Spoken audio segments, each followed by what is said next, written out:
Okay, welcome to the Performance Strength and Conditioning Future Leaders Programme. When we set out on our mission to put on the Chartered Champion Conference, we also committed to offering up incoming coaches in the field of athletic development the chance to showcase their current work through the Future Leaders Programme. So I'm pleased to have our first successful applicant, Kev Paxton, on the line this evening to tell us a bit more about himself and then what you can expect from his presentation at the conference. So, hi, Kevin. Thanks for taking the time out this evening to have a chat with us.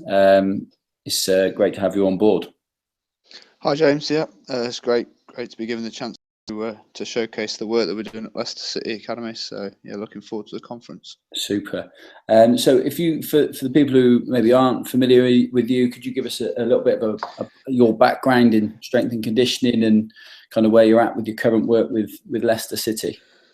Yeah, I mean, I've been pretty much in the world of sort of fitness, sports fitness since 1997. When I was doing my undergraduate degree, I sort of like started working as an intern at Sheffield United Football Club, and really kind of went on from there. I managed to get secure myself a full-time role while I was doing my masters part-time, and worked there for nearly 10 years in the end, full-time. Luckily enough, I managed to work sort of a couple of extra years there as a consultant into the LTAD program, and sort of like help out some new practitioners coming on board, and then I was looked to go full time into the world of cricket, which was a brand new experience for me at Nottinghamshire County Cricket Club. It's an excellent experience in terms of different types of athletes, working with senior international players as well as the AD model with their academy system. Mm-hmm. And after 4 successful years, I sort of looked to move back into football and into my current role as head of academy sports science at Leicester City Football Club. Been there since September 2012, and we built, I'd quite like to say, a fairly successful sports science program within the academy to align itself with the already successful first team model. Super. So we've had a bit of a chat around. I've seen your presentation before. I think it's really really insightful to the work that you're doing, and obviously I think for other coaches working in the field, getting an idea of what levels athletes should be at, certainly specific to football at different stages of the development, I think would be a real useful information for people to see. So could you give us give people a bit of an overview of what to expect from within your presentation at the conference? Yeah, I mean, I'd say, first and foremost, the presentation is very much like a born out of my personal passion and philosophy of periodizing youth development through the years to make sure that we're really trying to develop the athlete holistically from a young age all the way through to the levels just prior to becoming a senior level first team professional.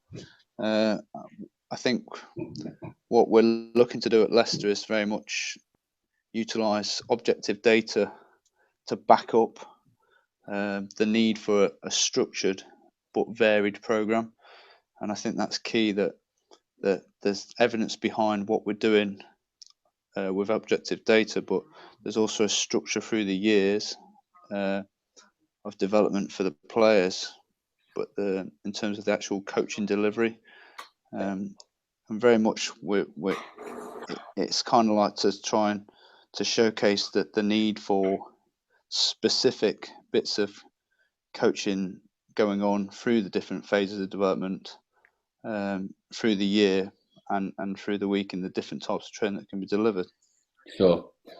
So how does it vary across the year for your academy guys? I mean, I think first and foremost, we kind of look to obviously work towards the windows of opportunity that's been well published through research, and we look to tailor our program in terms of either an indoor-based or outdoor-based even strength and conditioning education periodised plan. So can we take young athletes and teach them the fundamentals of strength and conditioning, simple exercises with progressions, regressions through the years, and so that they basically get themselves a strength and conditioning vocabulary between the age of 12 and 21 in terms of strength development, max strength development, and rate of force development exercises. Additional to that, we feel it's really important to have like a periodized, structured plan of field-based work revolving around speed, agility, quickness, movement patterns, injury prevention work as well, based again on cycles, blocks of cycles that progress, regress, so on over the 6 weeks blocks, but also over the course of the year on year again. So with those, will the sort of strength, the indoor strength and conditioning sessions, the more, like you say, force production stuff, would you run that concurrently to your outdoor sessions, or is it more that you'll be on a block of one and move on to another?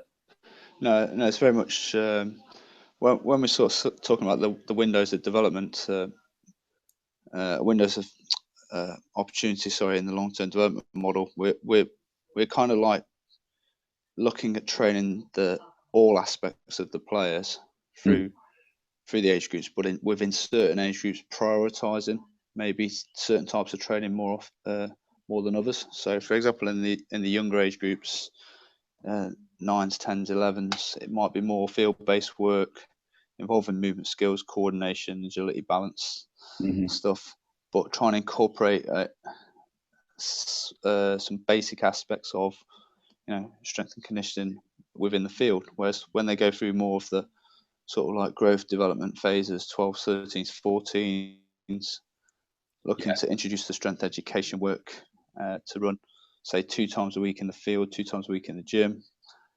And just try and marry that up specifically with what they're doing, so that when they come out of those growth phases, they're then looking to maybe do more 2 gym sessions, 2 field-based sessions, and some individual work as well. So it's basically layer on layer on layer through the years, if that makes sense.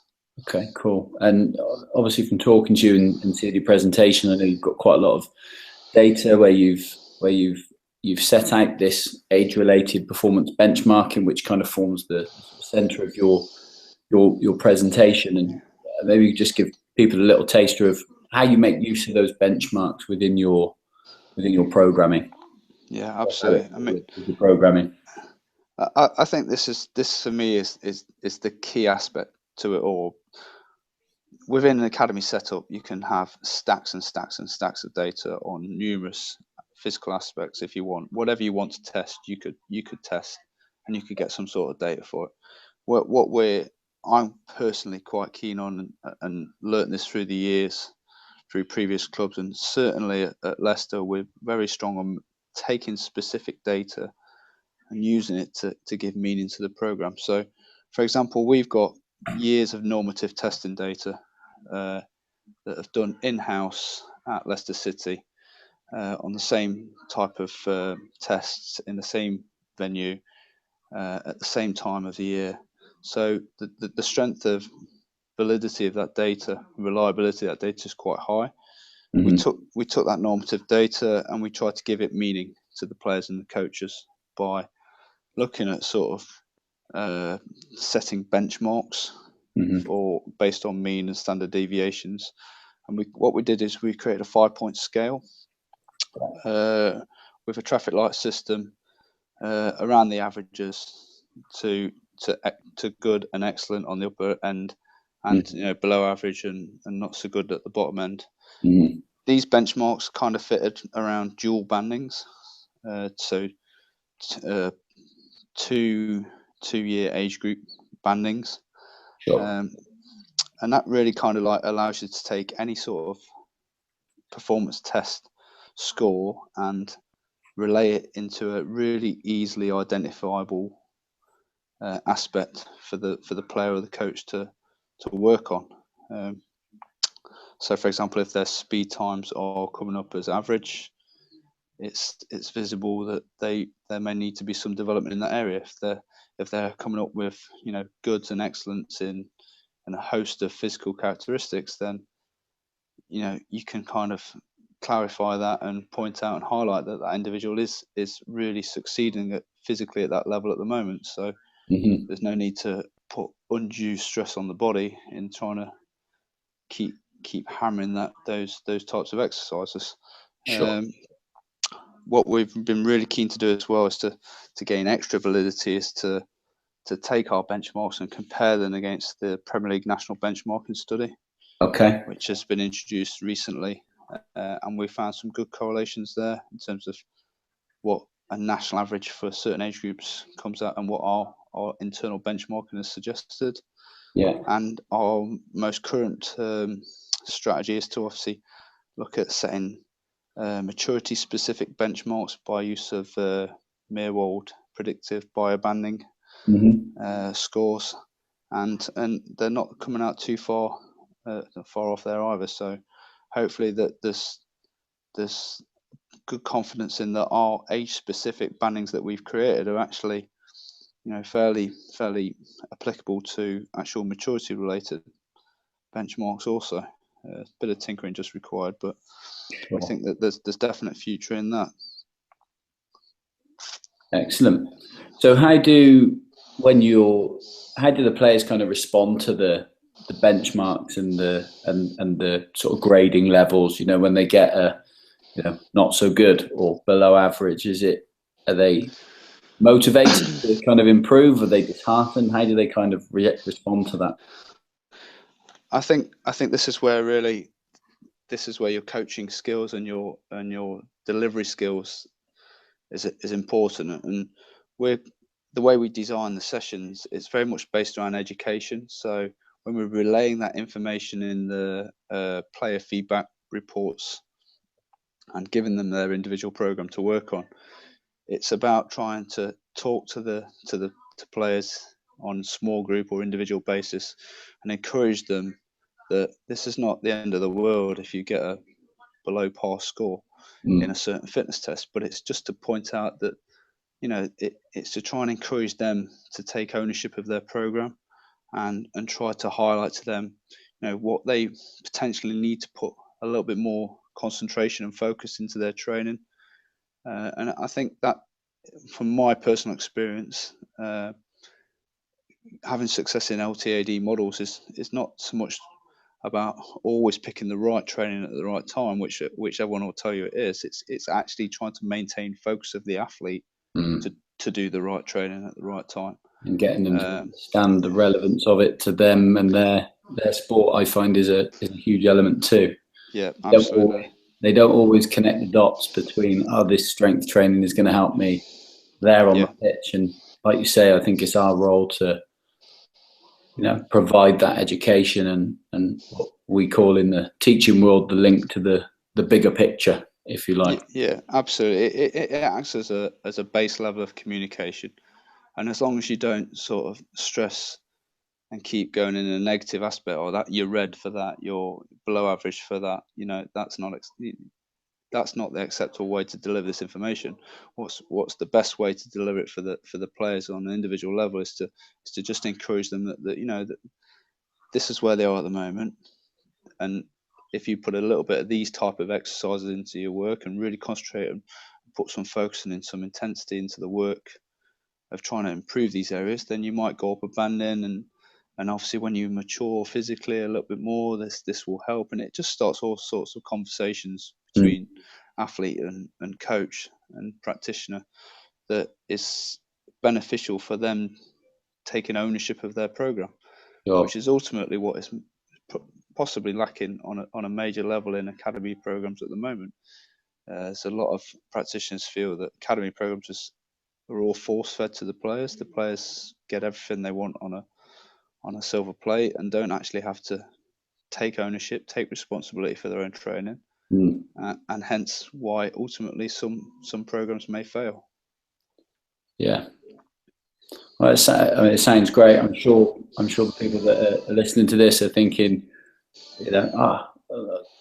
they can probably relate to a lot of what you're saying in terms of the way you're communicating with the athletes and stuff. And I think I'm really excited to have you involved. I know Mike is as well, in terms of getting you into the conference to present. So, I think thanks for taking the time this evening and giving an insight to what people can expect from the presentation. So, again, thank you. Thanks very much for your time. No problem. Thanks, James. No worries. Really looking forward to it. Yeah. Well, if you're listening, obviously you can check Kev's presentation out at the conference, which is the Charter Champion Long-Term Athlete Development Conference, which is running on April 9th and 10th this year, with a velocity-based training pre-conference on April the 8th in the evening between 6 and 8 p.m. So there are a limited number of early bird tickets available at the moment, which you can get through the Proformance website, which is www.proformance.pro. There's also an opportunity whilst you're there. Our main sponsors, Eccentric, will be at the event, and they will be there with the K-Box 3, and they might even have some new products with them at the time as well. So, chance to check those things out. So we hope you've enjoyed this short taster of what to expect, and we hope to see you there at the conference. We'll speak to you soon.